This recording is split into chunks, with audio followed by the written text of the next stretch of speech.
nevojët për gjak. Arrin që të plotësohen të sëmurët kronik si hematologjia, që ju keni pasur dhe eksperiencën tuaj, gastrohepatologjia, mjekësia interne, onkologjiku, janë të sëmurë që marrin në mënyrë të vazhdueshme, që plotësohen, janë prioritet të plotësohen nga banka e gjakut që SUT dhe që nuk ndihen, se ndoshta kjo është një informacion që jo gjithë mund ta di, që nuk duhet të ndihen atë presionin që familjari duhet vi patjetër që të dhuroj. Po pra, nuk është kjo se këtë dua të kuptoj. Po. Banka e gjakut, neve plotësojmë në bazë të nevojave që ka për transfuzion, plotësojmë me gjak, me trombocit, varet çfarë do kërkoj, dhe në një moment të dytë, mjeku klinicisti thotë që duhet vit dikush që të dhuroj. Por janë këto sëmundjet kronike që duhet marrin në mënyrë të vazhdueshme, që ne në shumicën e rasteve, mos të them, është shumë pak që mund të dhurojnë familjarët, sepse normalisht janë sëmurë kronik, që nuk ke si ti kërkosh familjarit që të vi të dhurojë çdo 3 muaj.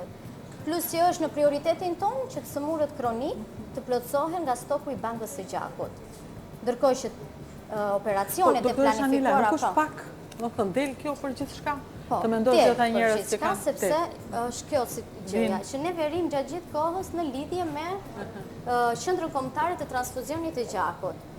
Dhe tani në orarin e paradites i bie që ke hequr, domethënë ke arritur të plotësosh gjithë pavionet e QSUT-s. Është orari që është gati fundi i pjesës së parë që ti plotëson kërkesat siç erdhën e. Dhe vijnë të tjerë tani.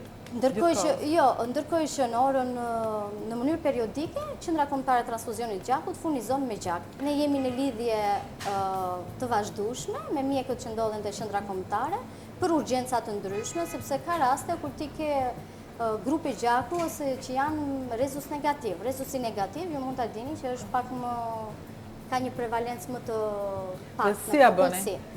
Si ja bëjmë? Në rastet kur kemi për shembull një urgjencë me AB negativ, ndodh shpeshherë që kjo është më urgjencave, AB negativ. AB negativ ndodhet më rrallë dhe zero negativ, por gjithsesi kemi. Lidhemi, koordinohemi me bankat e gjakut. Nuk është se pacienti ngelet pa marrë gjak, absolutisht. Fokusi jonë është pacienti dhe plotësimi i tij për nevojat që ai ka për transfuzion. Ne lidhemi me bankat e gjakut që ndodhet në maternitet, në spitalin e traumës, në qendrën kombëtare të transfuzionit të gjakut, dhe arrim që të plotësojmë të gjitha urgjencat. Kur jam atje dhe jam paciente, jo gazetare, dhe jam në pritje të gjakut, më thonë që e para erdhi, do presim sa të ngrohet.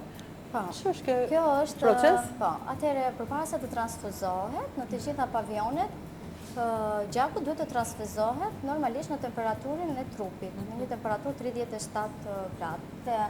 Duke qenë se ne ruajmë në temperaturë që i kemi të gjitha 2 deri në 6 gradë dhe janë të regjistruara, pacientit duhet që ATC-n e gjakut ose plazmën ta shkrinë që ta bëjnë në një temperaturë të transfuzueshëm dhe të pranueshëm nga trupi i njeriut. Kjo është. Këtu ruajmë gjakun masat eritrocitare. Ky është ruajtësi i trombocideve që duhet të ruhen në temperaturë të vazhdueshme.